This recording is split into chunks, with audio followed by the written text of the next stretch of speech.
This month, we are going to examine one of the true innovators and pioneers of our time, the insights in the oeuvre of one of the modern era's greatest influential minds. I'm talking, of course, from West Philadelphia, born and raised, Willard Christopher Smith II. What we say, that's the way we kick it. Yeah. Yes, this month is Will Smith month, the month of May, named for the goddess Maya, a goddess of fertility, which is relevant to Will Smith in some way, I'm sure. And also because Men in Black 3 comes out this month. So we're dedicating May's half over! So we're dedicating the rest of May to Willard Christopher Smith II, starting with the American cinematic classic, Barrington Sonnenfeld III's Men in Black. And also Men in Black 2. The title held by me, M.I.B. means what you think you saw, you did not see. Oh, summer of '97. You know, Men in Black did kind of blindside a lot of people with the cultural force that it became, albeit briefly.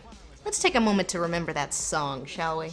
Let me see you just bounce it with me, just bounce with me, just bounce it with me. It still kind of blows my mind that a tie-in song like this was as popular as it was. I mean, imagine if 10 years later, I Can Transform Ya was actually tied in with Transformers and performed by Shia LaBeouf. And she gon' transform like Optimus Prime. But we'll talk about Will Smith's rap career another day, so hunker down because I'm actually gonna say nice things about a thing for once.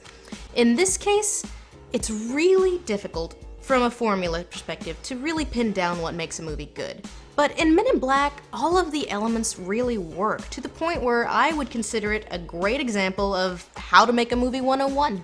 We'll also look at how to fuck up all that wonderful stuff they built up with Men in Black 2. Now this is gonna be a little weird, but I'm gonna go ahead and use a Tyler Perry movie as a point of comparison. And not for any reason you're probably imagining. Now, Men in Black isn't just a weird movie with a weird tone, it's also got to set up a giant universe and immerse the audience in it. So in not a whole lot of time, the film has got to convey to the audience where we are and what the rules are. The reason I compare this to a Tyler Perry film is because, well, let's take a look at this scene from Why Did I Get Married, where Tyler Perry very simply imparts the information about how he and his buddies, we are now wealthy working adults. Look at all of us, man. When we were in college, did you think that we'd be doing what we said we'd be doing? I mean, look at me, pediatrician, doing well, private practice. Diane's top litigator at her firm. Are you sure you even want to bother acting out the plot? It might be quicker if you just tell us what happens. This scene does not use the medium of film very effectively. It's kind of stage play-ish. Imagine that. Behold the opening scene in Men in Black, where the film imparts to the audience what the Men in Black do. Right. You know how many treaties you just violated? One. I'll try 7. That it is a difficult, lonely job. They're beautiful, aren't they? What? The stars. We never just look anymore. And that this sort of little standoff happens all the time, and it's not really a big deal to them. Oh, looks like you got some entrails on you there, pal. It's an exciting way to get the audience invested in the universe and to understand its rules, and it's far more effective than having the characters sit down and go, well, here's what we do and why we do it. Sure, there are scenes later where Agent K and Agent Z exposit what it is and what's going on and what they do very briefly, but how flat would that fall if we hadn't seen it in action first? This, of course, assumes that you had not heard the Men in Black theme over and over and over that summer. We ain't on no government list, we straight don't exist, no names and no fingerprints. Our protagonist, Agent J. His story doesn't begin until about here. 20 minutes into the movie. 10 minutes after he's been introduced to us as a character chasing down the cephalopoid. So everything in that 10 minutes is solely for the benefit of the audience, particularly this scene where he plays good cop, bad cop with Agent K. There's so many important beat changes in this scene.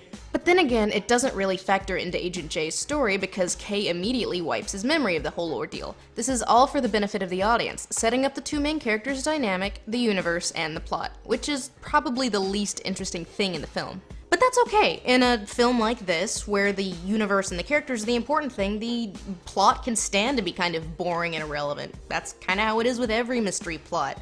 It's kind of like with the Avengers with their blue Tesseract MacGuffin. Who cares? Following the trend in a lot of recent science fiction, Men in Black also incorporates the idea that alien presence on Earth contributed to some of Earth's technology. We hold the patents on a few gadgets that we confiscated from out-of-state visitors. Velcro, microwave ovens, liquid suction. We couldn't figure out Velcro? It's gonna replace CDs soon. No it won't, Tommy Lee Jones. It's handy for getting information across in a filmy way. Although you probably could have told him how powerful that gun was. You know, just a sentence. Would have been useful in the field. It also allows for some funny and understated performances by Jones and Smith. Yes, ma'am, I'm Special Agent Mannheim. This is Special Agent Black of the FBI. We'd like to talk to you about your visitor. I'm Dr. Leo Manville, Department of Public Health. This is Dr. White. And then, of course, there's the main female. You have really pretty eyes. That is not appropriate, lady. You know, actually, I really like this character. I don't call her the love interest because, well, she isn't. And I think we've gotten so used to that cliche and that place for women in movies that it's kind of sad that at least I appreciate it so much when a female character in the story is just a character that does things in the story. I mean, yeah, she does flirt with Will Smith, and yeah, although she does get kidnapped at one point, she gets herself out of the situation, and even saves J and K's lives after they've saved the world from the bug. Cliche? Sure, but in universe, I appreciate that young, hot, and buff Will Smith isn't the only person who can earn his way into the Men in Black by being a badass. And even more significant, the fact that she and Jay don't end up together as an item, but as partners of a clearly not stooping workplace variety. Rodman, you're kidding. Nope. Not much of a disguise. Oh, movie, you so dated. While you have to try pretty damn hard to get Will Smith to be unlikable.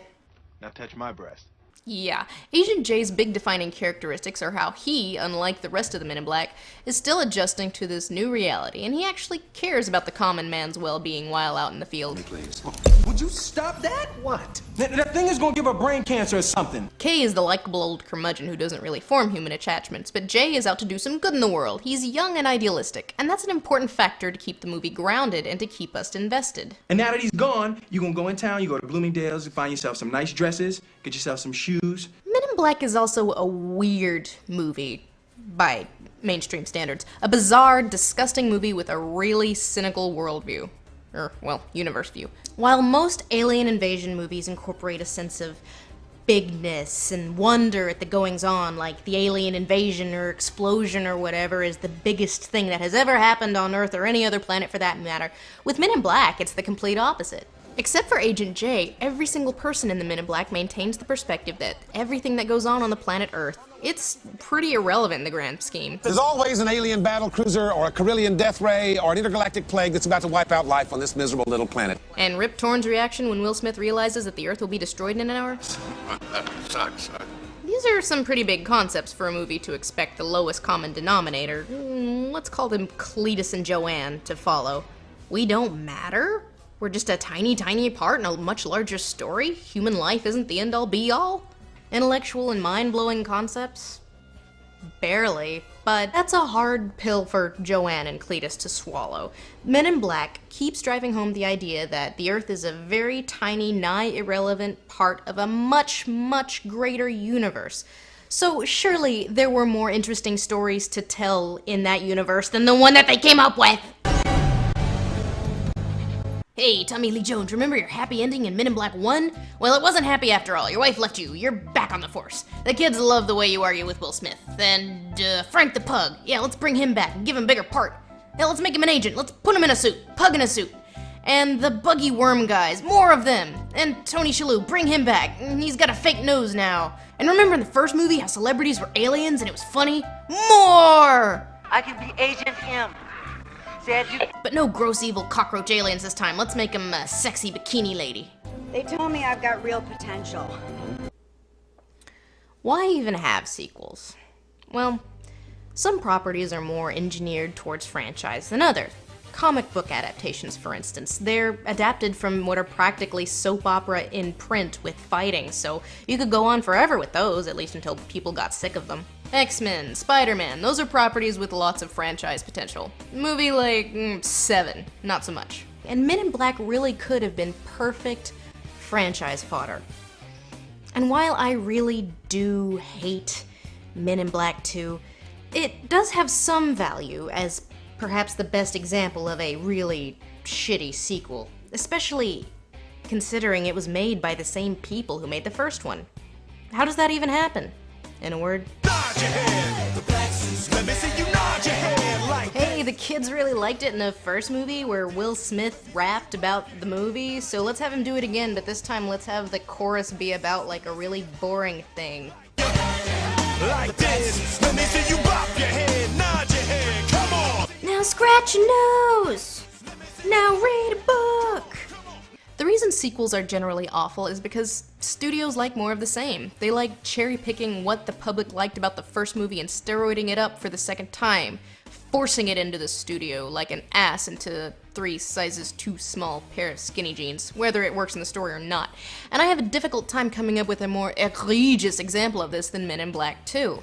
The Men in Black universe, it really had so much potential. Like, look at X-Men 2, for instance, which built on the first one. It expanded it. Hell, even Transformers 2 progressed the universe and raised the stakes. I'm making a positive comparison to Transformers 2. That's like making a positive comparison to Backney. In Men in Black 2, the stakes are somehow lower. Nothing progresses. And in Agent K's case, the story regresses.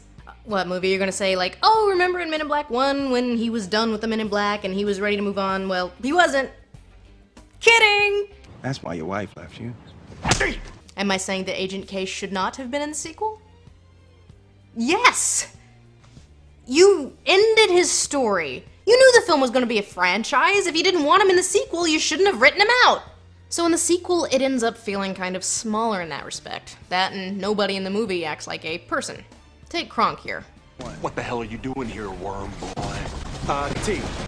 Okay, in film 1, they're looking for the best of the best of the best, and they've got all these West Point grads. How the hell did this guy get hired? Also, this shot right here.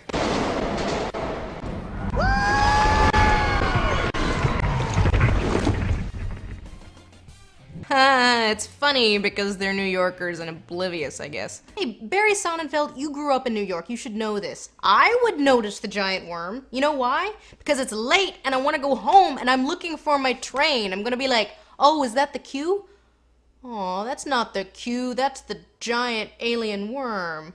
While I do complain that they reuse way too much from the last film at the expense of the story, most of the new elements, the few that they did add, are simply awful. Like Johnny Knoxville. You know, at least Tom Green got famous for kind of being a comedian. Johnny Knoxville got famous kicking his friends in the nuts. I like Jeff, I guess. Don't make me do this, Jeff! And Rosario Dawson, well, she's not awful. Like, she's boring, but at least she doesn't kick you in the labia majora with how awful she is, like Knoxville or Laura Flynn Boyle, which, okay. World, we really need to destroy this idea that sexy woman in a bikini is ever a substitute for interesting. That you can put some skinny bitch in a bikini and have her be the antagonist, protagonist, love interest, whatever, and that will be a substitute for actually putting thought into your screenplay. You know, there are a lot of reasons why people hate this movie, and dull, uninteresting, sexy villain is pretty high up there on my list. The bug in Men in Black 1 was more than just a evil McBad guy. With unlimited strength, a massive inferiority complex, and a real short temper. He's running around going on about how much more superior he is than we are when he clearly isn't, and he may not give a shit about humanity in the grand scheme, but he really looks down on us. Compared to you humans, I'm on the top rung of the evolutionary ladder! Vincent D'Onofrio gives a fun, engaging performance as that bug. It's tense yet entertaining when he strips the skin off of Edgar and walks into the house, and we're kind of afraid that Edgar's poor abused wife is going to meet a similar fate. Something similar happens in Men in Black 2.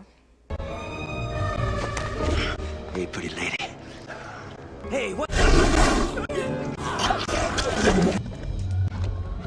Ew, gross, fat. You see, right at this moment, the highest stakes in this scene are, will she get unfat? Because I don't like fat-looking ladies, and, you know, that's the most important thing we've set up. Oh, thank God.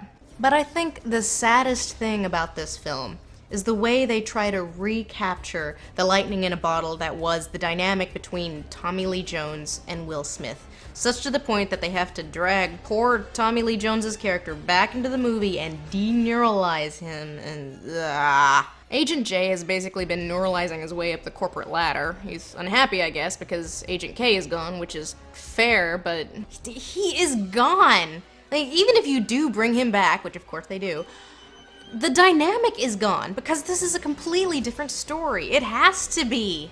Will Smith is no longer the young, innocent recruit. He is now just as jaded as K was. More importantly, K had a perfect ending at the end of Men in Black 1. There was no better ending for him in that story. Why?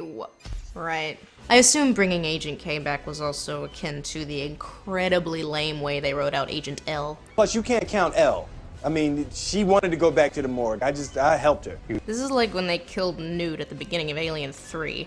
All in the interest of recapturing that sexy, sexy dynamic that made Men in Black 1 such a success. But you can't. That's the problem. That dynamic is gone.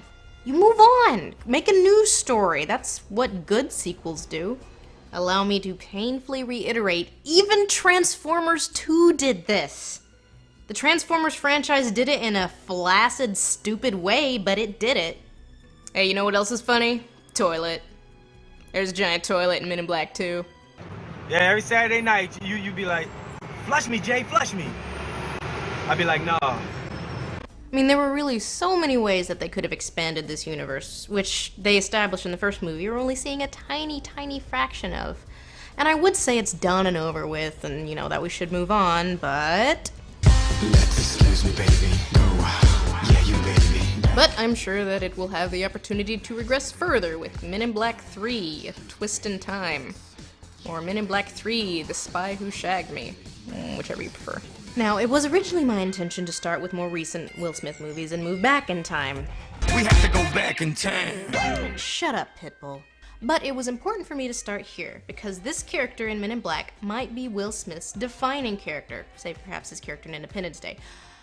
It also stands in some pretty stark contrast to the next time Will Smith and Barry Sonnenfeld collaborated. You failed. Welcome to Earth, indeed. Nod your head. Let me see you nod your head like this. Let me see you like this. Let me see you